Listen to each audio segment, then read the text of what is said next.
Bunların tamamı kulvarlarında. Start verildi ve koşu başladı. 7 numaralı Necip Bey rakiplerinin 5 boy kadar gerisinde çıkış yapabildi. 8 numaralı Mercan Kız ise 50-60 metre kadar kaybetti çıkışta.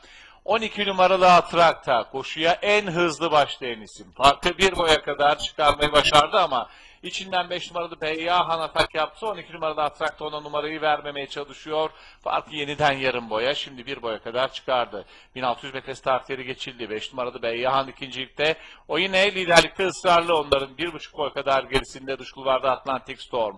Hemen içinde 2 numaralı Nos, 2 boy gerilerinde 10 numaralı Son Prens.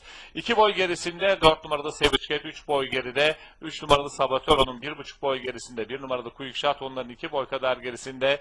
İç kulvarda 9 numaralı Sureni, dışında 11 numaralı Dreaming'i izliyorum. 2 boy geride 7 numaralı Necip Bey sırasıyla koşuda son 1000 metreye doğru gidiyoruz. Orta kulvardan tak yapan 2 numaralı Nos bir anda rakiplerini bastırdı. Liderliği rakiplerinden devraldıktan sonra farkı da 2 boya kadar çıkardı. 6 numaralı Atlantic Storm ikinciliğe girdi. İçeride 10 numaralı Son Prens üçüncülükte. 5 numaralı Beyyahan'ın yanından 4 numaralı Savage Cat dördüncülüğe girdi. Koşuda son viraja doğru yaklaşıyoruz. 2 numaralı Nos bariyere rakipten oranına daha yakın liderliğini yine sürdürüyor. Fark yine yaklaşık 2 boy kadar. 6 numaralı Atlantic Storm'un, 10 numaralı Son Prens'in gayretleri var. Onların dışından 7 numaralı Necip Bey önce dördüncülüğe, ardından üçüncülüğe kadar girdi.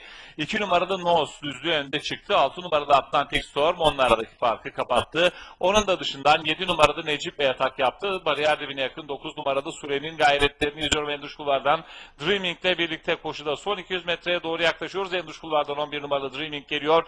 7 numaralı Necip Bey'den liderliği alıyor ve 11 numaralı Dreaming son 200'den sonra farkı da 1,5 boya kadar çıkardı. İçeriden 1 numaralı Quick Shot'ın, 4 numaralı Savage Cat'in, içeriden 9 numaralı Sure'nin gayretleri var ama koşuyu 11 numaralı Dreaming kazanıyor. 4 numaralı Savage Cat koşudan ikinci olarak ayrıldı. 9 numaralı Suren koşunun üçüncüsü. 1 numaralı Quick Shot da dördüncüsü oldu. 11 numaralı Dreaming koşuyu Onur Özde kazandı.